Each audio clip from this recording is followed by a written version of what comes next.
Hi there, this is Terra from Boys and Girls Club of Western Pennsylvania.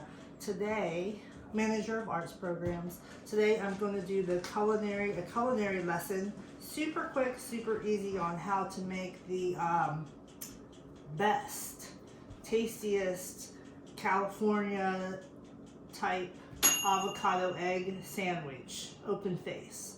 So the very first thing we're going to do is I picked up some artesian bread from the local Giant Eagle. My favorite bread in the world is rosemary. This is rosemary bread. So I have my bread knife. It's a serrated edge, okay? This also has an end point, so some people use this for meat, slicing ham and turkey, and they can use this to pick up the meat. Okay, so I'm just gonna go ahead and cut the heel of the bread off, but I always leave that in the bag for good luck. We're gonna take this, a couple slices, and just cut that and throw it immediately into the toaster oven. Right here, handy toaster oven. So we wanna just get it toasted up. We don't wanna get it too brown. Okay, so the reason I'm doing this quick little egg sandwich is because it's springtime, Easter just passed, so I thought it would be a nice little refreshing treat to show you. And I give credit to the YouTube Emmy made, because that's the video that I watched to learn about this. Okay, now that's toasting. While that's toasting, let's prepare our egg and our avocado. Here's the egg. This has been hard boiled. Perfect hard boiling technique by my partner, my husband, and he's told me how to do that. He's also my filmmaker. So what did you say? Boil for 11 minutes, rolling boil. You take the eggs, you put them in cold water, submerge them at least an inch. Put it on the stove, put the pot on the stove, get to a rolling boil. Once it comes to a rolling boil, take it off the heat, cover for 11 minutes. Varies by altitude, but 10 to 12 minutes. Ours was exactly 11 minutes. And then you run cold water through the hot water until you gradually cool it off so that the shells don't crack. And then you let it sit in cold water for at least 5 minutes. Great. So this egg is a perfect foolproof method. Has been sitting chilled in the refrigerator. It's fine. I just hit it on the flat surface to crumple it up a little bit and then I'm going to use the newly discovered spoon method. So you peel this egg a little bit with your fingertips. Let's see if it still works for an egg that's just been in the refrigerator for a while. You get underneath the membrane of the egg shell, and then you just work your spoon through it. Just like that. Use the curve of the spoon to just kind of lift it away from the egg. Perfecto. Nice. So that is super nice, beautiful technique. Yeah, I never knew to do that. I was always the one that running underwater, use my fingers, get a little messed up. So here's the next new technique about doing an egg. You could dice it. We have gizmos that dice eggs. You could slice it or chop it. But what I'm going to do is actually grate it. So you take your hard-boiled egg and you just grate it right. It's real soft and beautiful. Right on the grater. Oh, that works out really nice. And I'll show you the result in just a second. It's just a beautiful, beautiful thing. Now, if you don't like that, we can use our trusty egg slicer later. But I think this is going to be fine. I'm going to go ahead and grate it some more.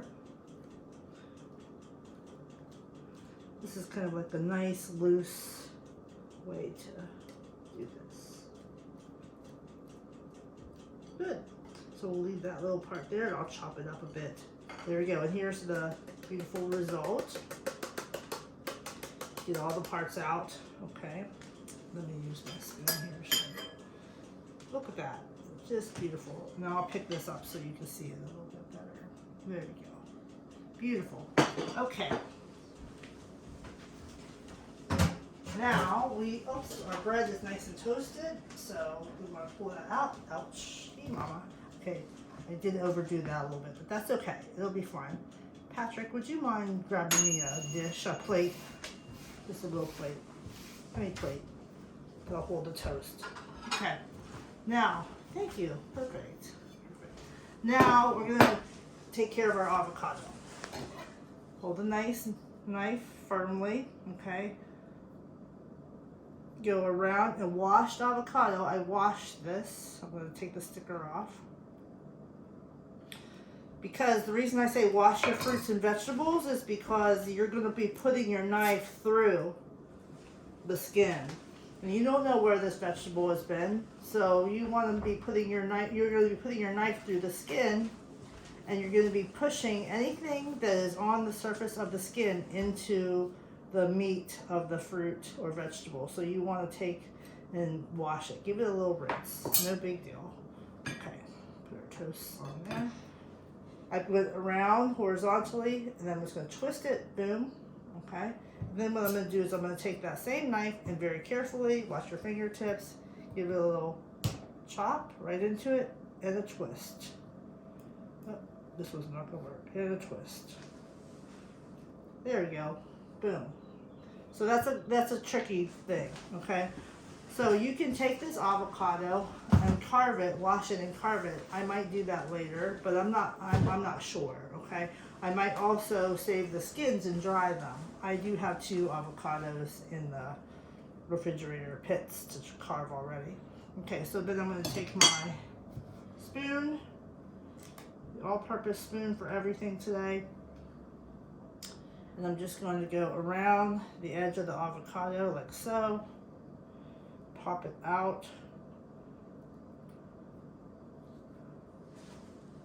and boom. So we have some other avocados, but they're a little hard. And sometimes I like a hard avocado too. Avocado. There we go. And I always get all the stuff out of the avocado because it's all good superfood nutrition. It's lovely to eat. Okay, so we're going to put that to the side. Throw this out. All right, here we go. Now, I'm going to take this avocado and flip it over on my board.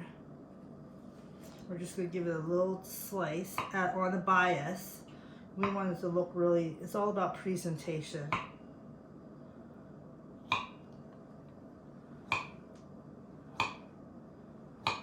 We're not mashing this. This is all about texture in your mouth. That chunk of an avocado tastes so good. Better than a mashed avocado in my personal opinion. So that is ready to roll. And then I'm going to take a green scallion, give that a little chop. Believe it or not, folks, we are almost done. And it's all about assemblage. So I'm just going to cut a little bit of the green, maybe a little bit of the white too. Just some beautiful little ringlets of scallion right here. I almost got chive because that would work too, but I thought it'd be fun to look at this scallion. And then if you buy a scallion, it's always in a bundle, so you always have a little extra for your ramen or for your soup. Okay, so here we go. We have our beautiful toast here. Actually, why don't I just do the other one too, just so it's done. And then we can do both of them, both toasts. Won't take me but a minute. There we go.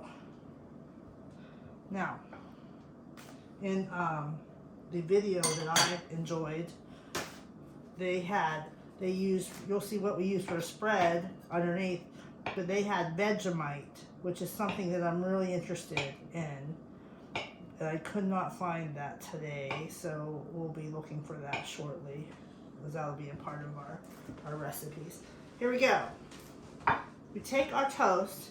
We're going to use a regular real mayonnaise, okay? So this is like a Hellman's type of mayonnaise, but I purchased it at Aldi's, very easy. We're going to have a base, because the real mayonnaise is not super salty like your Miracle Whip, and it's not also super sweet. It's like really right in the middle. It's also made from eggs instead of oil, Yes, right? it's made from eggs instead of oil. You can also do a Burman, I'm sorry. Oh, what is it? Kewpie Japanese mayo is really more eggy Duke's mayo is the same way. There we go. We got that beautiful mayo on there. Lovely. And then we're going to take our other flavors. So we don't have the Vegemite. So we're just going to put a little teeny bit of sriracha on one side. Okay. We're going to leave the middle plain. And then we're going to put a little squeeze of wasabi. And this is actually, you know, this isn't real Japanese wasabi, but it's like a commercial wasabi, which is sort of made with horseradish and colored green. This is something I learned recently. So I'm just going to mix a little horseradish wasabi right onto. Real wasabi is made with the wasabi, the Japanese horseradish. Okay. Is ground on a stone. All right, so we have the little 3-tier there, beautiful. Now we're going to take our slices of avocado and just lay them right on here in a beautiful way.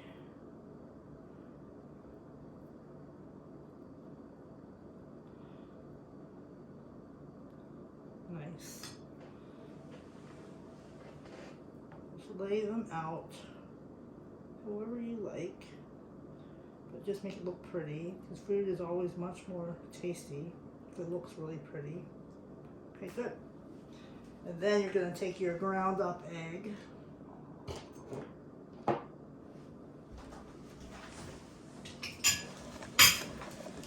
Alright. Ground up egg right here on my messy plate. Please excuse my messy plate. And you're just going to put that right on the top. Beautiful.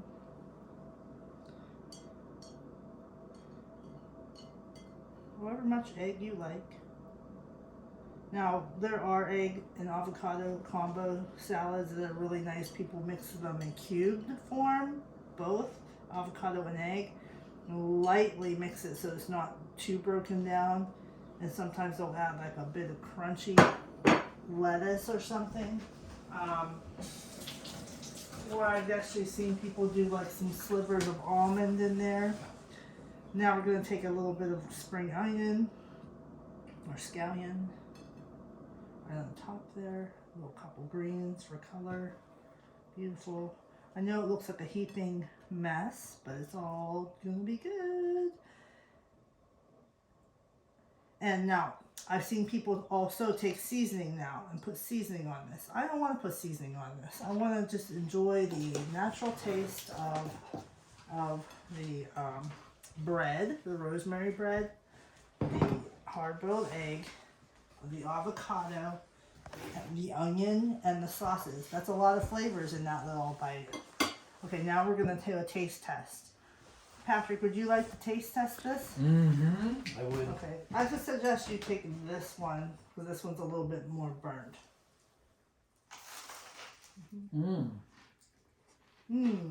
You crunch that for a minute, then you give me your feelings. I love it. I love the crunchiness of the toast, and then the whoa. It's got that wasabi. Did ya? Yeah. Nice. So it starts out like you can smell the onion flavor, the onion smell, and it's like real earthy.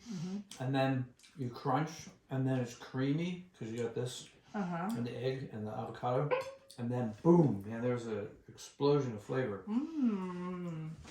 Let me just taste this too. That Well, thank wasabi you, was folks. something else. Thank you, folks, for joining us for this little food demonstration. And next time, yes, you can come in here. Yes, next time we'll have something even better. Cultural cooking classes or sessions, video sessions, virtual sessions will start in May on Friday evenings. So look out for those, and we're going to be doing all sorts of cultural cooking from around the world. Okay, thank you.